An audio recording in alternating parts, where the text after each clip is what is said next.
लाने के लिए। किसी तरह से उससे मिल भी गया। राजा सोचा कि आजकल का मनुष्य बहुत ही चालाक होता है, अगर किसी तरह से लेकर आ गया तो मेरा इच्छा पूर्ण नहीं होगा। राजा ने द्वारपाल को आदेश दिया कि द्वारपाल, सूर्यास्त होने से पहले ही द्वार को बंद कर देना है। अभी वो लेकर के आ रहा था, द्वार पहले ही बंद कर दिया।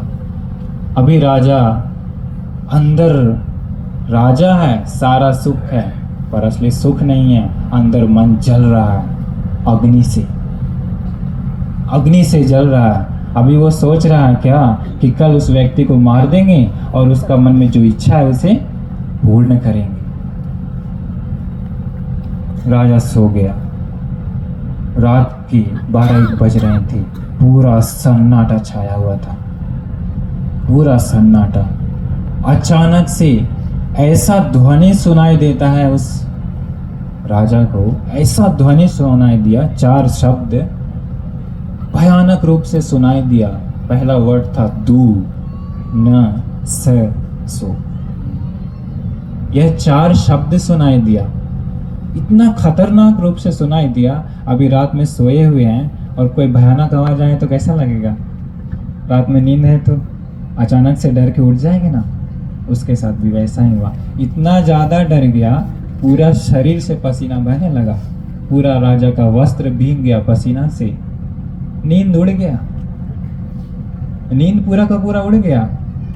अंदर जो जल रहा था वो भी गायब। क्यों? इतना बड़ा डर आ गया अभी राजा को। सुबह तक नींद नहीं आया। सुबह हुआ, पुरोहित लोग आते हैं। पुरोहित लोग पूछा, महाराज सुख से सोए क्या? वो बताया, अरे कैसे सुख से सोऊंगा, इतना भयानक आवाज आया, मुझे नींद नहीं आई, इसका क्या फल है? उन लोग बताया कि महाराज आप पर बहुत बड़ा खतरा है, बहुत बड़ा ग्रह दोष है, आपको और आपके राज्य को खतरा है, बहुत बड़ा बलि देना पड़ेगा। राजा बोला, अगर हम ही जिंदा नहीं रहेंगे तो प्रजा कैसे रहेगा? जितना बलि देना है सब रेडी करो। अभी बहुत बड़ा बलि देने के लिए रेडी करने लगा। राजा की पत्नी थी श्रद्धावान, ज्ञानी। क्या नाम था? मल्लिका नाम था उसका। मल्लिका पूछी पति से कि महाराज हर जगह हल्ला हो रहा है, क्या, क्यों इतना शोरगुल हो रहा है? राजा बताया कि अरे हम कल रात में इतना खतरनाक शब्द सुनाई दिया मुझे, पुरोहितों ने, ज्योतिषियों ने बताया कि बहुत बड़ा खतरा है महाराज आपको, इसलिए बलि देना। मल्लिका ने बताया कि अरे महाराज, सब कुछ जानने वाले, सब कुछ देखने वाले, सब सर्वज्ञ तथागत भगवान बुद्ध जी विराजमान है जेतवन आश्रम में। भगवान बुद्ध जी से पूछना चाहिए उसका अर्थ, अब कहाँ पूछने चले गए?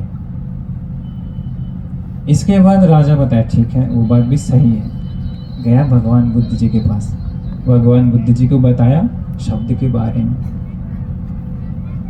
भगवान बुद्ध जी बताएं कि राजन, आपको कोई खतरा नहीं है, आपको कोई खतरा नहीं है, आपके राज्य को भी कोई खतरा नहीं है। अभी हम बताने जा रहे हैं गाथा का पहला लाइन का विस्तार, ध्यान से सुनिए। कैसे अज्ञानियों का संगति से दीर्घ संसार में पश्चाताप करना पड़ता है। दीर्घ संसार में भगवान बुद्ध जी ने बताया कि महाराज, वो 4 व्यक्तियों का, 4 पुरुषों का शब्द था जो अभी लौह कुंभी नाम का नरक में अत्यंत दुख भोग रहा है। 4 पुरुषों का लौह कुंभी में खौलता हुआ लावा के समान खौलता हुआ रहता है। वहां पर हम लोग का शरीर पर जलेगा, गिरेगा तो हम लोग मर जाएंगे, लेकिन वहां नरक में मृत्यु नहीं होती है, दर्द होता है। तब तक मृत्यु नहीं होती है जब तक कर्म का फल समाप्त नहीं हो जाता, समाप्त नहीं हो जाता। भगवान बुद्ध जी कहते हैं कि 30,000 सालों तक वो नरक के नीचे जाता है, तड़पते रहता है, मृत्यु नहीं आती है जब तक कर्म का फल समाप्त नहीं हो।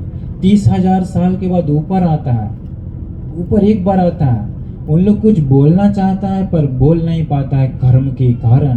तुरंत नीचे लेके जाता है कौन? कर्म, उन लोगों का कर्म। तो वही चार कुछ बोलना चाहता था बट बोल नहीं पाया, केवल एक वचन ही निकला और उन लोग नीचे चला गया। भगवान बुद्ध जी कहते हैं कि वह चारों कौन था महाराज पता है?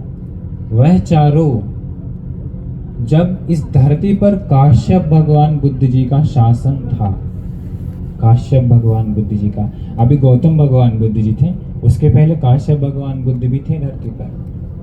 उसी समय वह चारों धरती पर मनुष्य लोक में पुरुष था, मनुष्य था, प्राणी था, हम लोगों के जैसा। और वो भी वह चारों सामान्य व्यक्ति नहीं था, वह चारों अरबपति का बेटा था। वह चारों उस समय का सेठ कहा जाता था, अभी कहेंगे तो अरबपति जैसा। वह चारों सेठ का बेटा था, बहुत अमीर।